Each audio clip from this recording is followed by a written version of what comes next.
chapel, people always ask me, Dr. Umar, can you show us a black community that's doing what we're supposed to be doing correctly? We need a model. Have you seen a model? And you know what, brothers and sisters, unfortunately, I have to confess, I haven't. I haven't seen a model in Europe. I haven't seen a model in South America. I haven't seen a model in the Caribbean. I haven't seen a model in Black America. I haven't seen a model in Africa.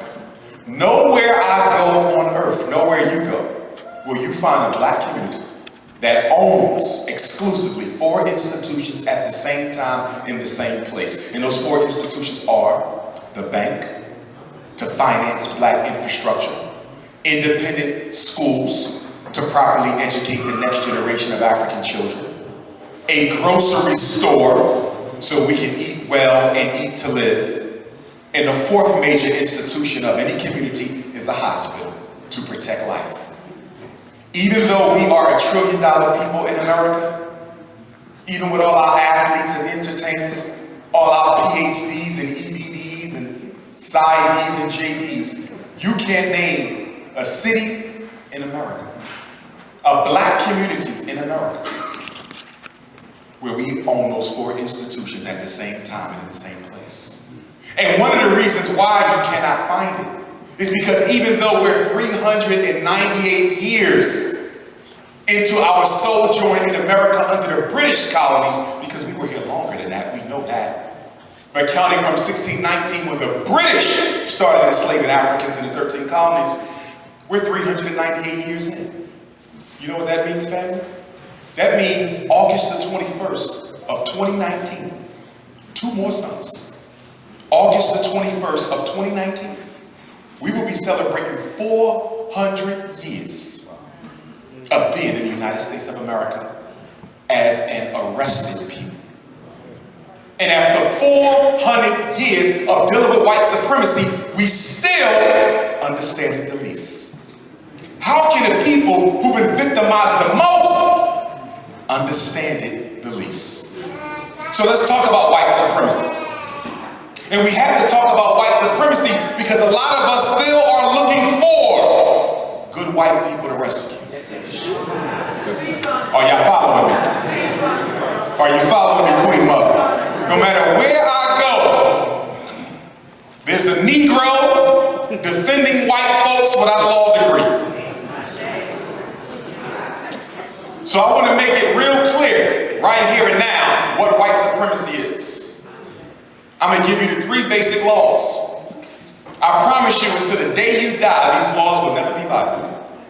They have held consistent for over 500 years. And the first rule, Buffalo, New York, is the most important one. Most of you won't get past the first rule because it contradicts everything we've been taught by our parents. It contradicts everything we've been taught in public school. It contradicts everything black leadership has taught us. And in many places, it contradicts everything we've been taught in the church. Now, I'm glad to be here because we're the African Methodist Episcopal Zion, AME Zion, church that has a revolutionary black history. But outside of places like this, the church, if we want to be honest, except for the AMEs and the AMEZs, has not been the front of black America. And I'm going to get back to that in a moment. But the first rule of white supremacy, the most important rule of white supremacy, if you don't get this, we'll never get anywhere else. And that rule is simply that all white people are racist. It's quiet in here. That just shocked and startled you. And you're even more shocked because it's coming from a Negro with a doctorate degree. You're not used to hearing the brutal truth, so I got to give it to you. All white people are racist. The Irish ones, the Italian ones, the European Jewish ones, the British ones, the Greek ones. Name a country in Europe, and those people are racist. They all are racist. There are no white people on the planet who are not racist. Now, let me explain why you don't understand what I just said. Number one, if you're Muslim or Christian, and we all fundamentalists or any religion, because even in African traditionalism, which I practice, black people suffer from a colorblind mentality. You are the only people on earth whose religion cannot see who you are.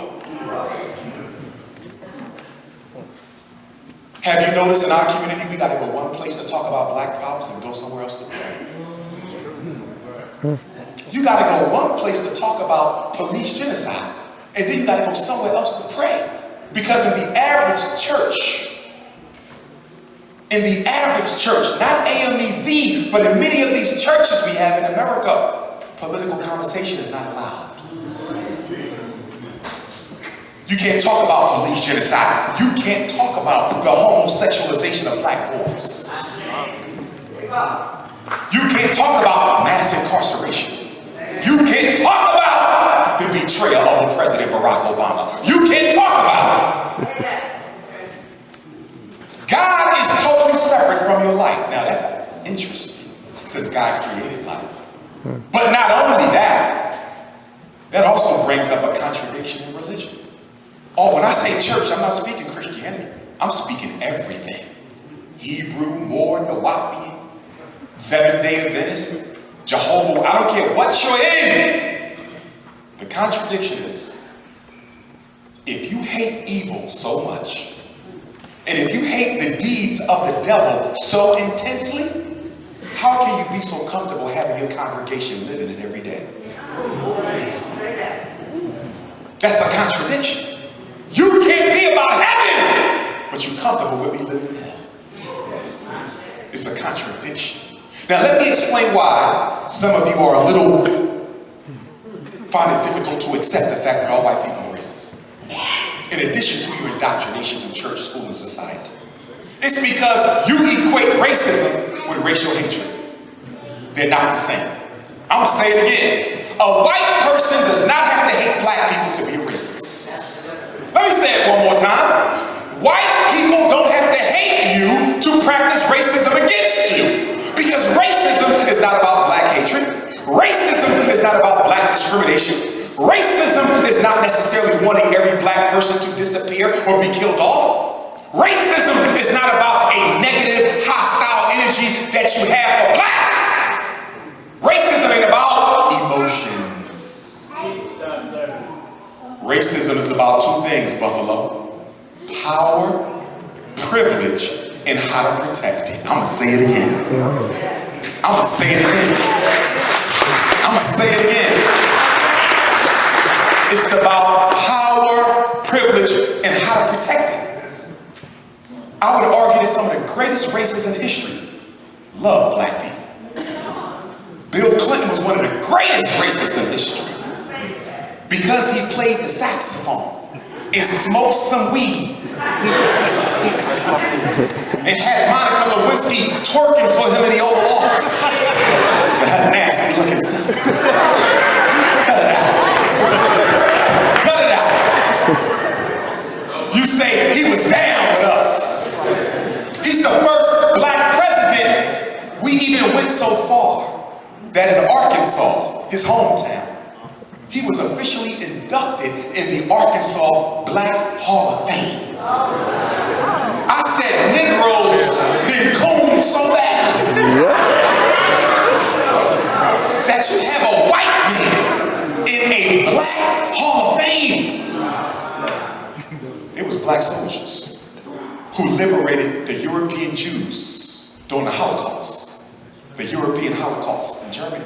It was black soldiers, some of your grandfathers that you don't even know about, who went into the most notorious concentration camps in Germany, risked their life to free European Jews, but not one of those black men has been inducted in a Jewish Hall of Fame.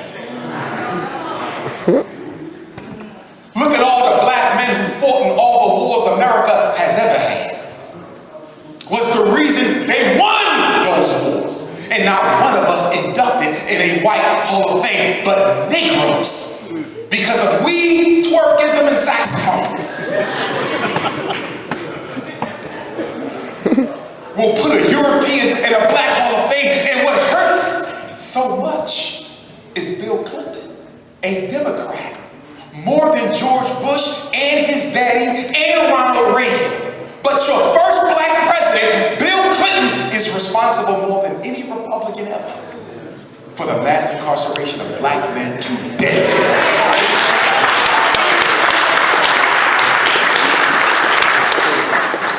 He changed the game, brothers and sisters. The 1994 crime bill, he changed the game. For the first time in American history, you can go to jail for the rest of your life and haven't killed a single person. You simply sold drugs that the CIA put in your neighborhood. He said 3 strikes and you out. 3 felonies, 3 federal drug convictions, and you may never see daylight again. Not a Republican, a Democrat. But your problem is you keep on putting white people in groups. They're the good ones. These are the bad ones. And because of that, they play you like a political football, using, abusing, and exploiting you. They only know you during election season. And then you're conflicted in your political behavior because you got black bourgeoisies in Buffalo. Who play the role of gatekeeper. They get their money, their grants, their contracts by keeping you in your place.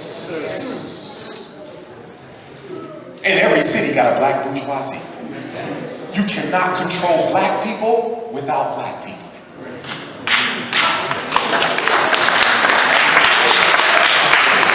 Let's talk about the 5 families of the black bourgeoisie of Buffalo. The BBB, the triple B.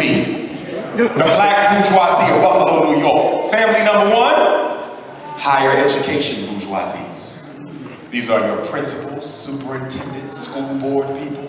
They work at your universities. When people have conversations about why black boys are struggling in Buffalo, they don't tell the truth. They say because the daddy in jail. Why black boys struggling in Buffalo, they don't tell the truth because the mom not married. Why black boys struggling in Buffalo, they don't tell the truth because he's growing up in poverty. Or he's listening to too much Lil Wayne and Jeezy and 50 Cent. Oh, no. It's because the teachers ain't paid enough. No. The books are too old. No. The school buildings need to be rehabbed. Don't get me wrong. All of those factors are relevant. But they're not causes. They're simply contributing factors. The reason black boys ain't learning in Buffalo is because 95% of the people teaching them look like they former slave master. Yep.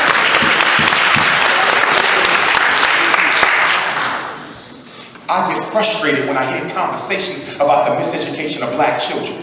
We keep on looking at the wrong things, confusing branches with roots, causes with contributors. Do you know that every black mother in Buffalo can be married to the biological father of the boy? You could be a doctor, the father could be a lawyer, y'all can have a $250,000 household, and they will still special educate your black boy because unlike you, white people don't put black people in groups. You're all the same. If you don't believe me, go ask Bill Cosby. My North Philadelphia brother, who had his life and legacy destroyed because he didn't listen to Dr. Umar when I said black men need to be with black women. And I'm here to say it again today, that black men need to be with black women.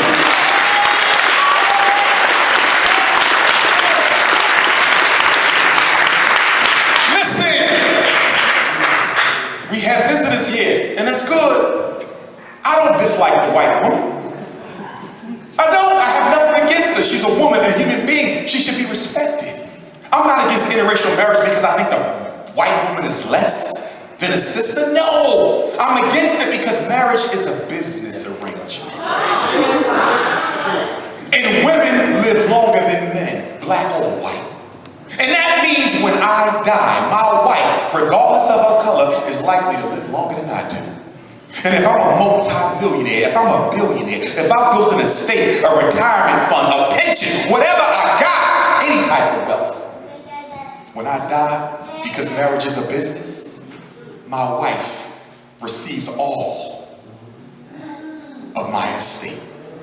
And if she's a white woman, what are the chances that she's going to take some of my hard-earned money and bring it back to Buffalo to help build up the black community? Do you think when Charles Barkley is gone, his white wife is going to go back to his neighborhood? When Michael Jordan is gone, is his white Cuban wife going to go back to his neighborhood? When Kobe Bryant is gone? When Tay Diggs is gone? When James Earl Jones is gone? It was bothering me, some of my favorite young black male actors that married the crackers. What's the brother who played Antoine Fisher? You got a white woman. The hell you doing? You black in the talk.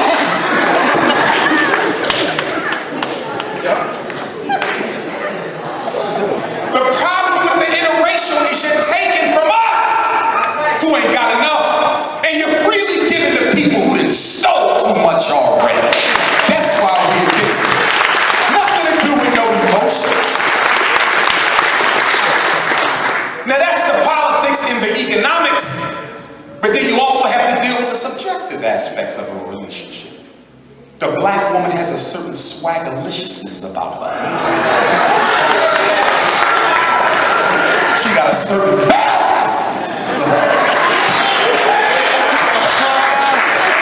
She wear them jeans a certain way. And them heels in that pocketbook. And when she get her hair done and throw on some fresh cocoa butter and lip gloss, nothing you can tell her on that day. And if you come home hungry and there's nothing in that kitchen to cook, that black woman will go in there with God's DNA and take them little scraps and come out with a four-course meal. Nothing like a black woman. And if you got a problem loving chocolate, they come in every flavor you want. We got butter almond. We got butter pecan. We got sweet brown sugar. We got fudge. We got chocolate rum. We got black cherry. Soft baked, hard baked, however you want to bake it.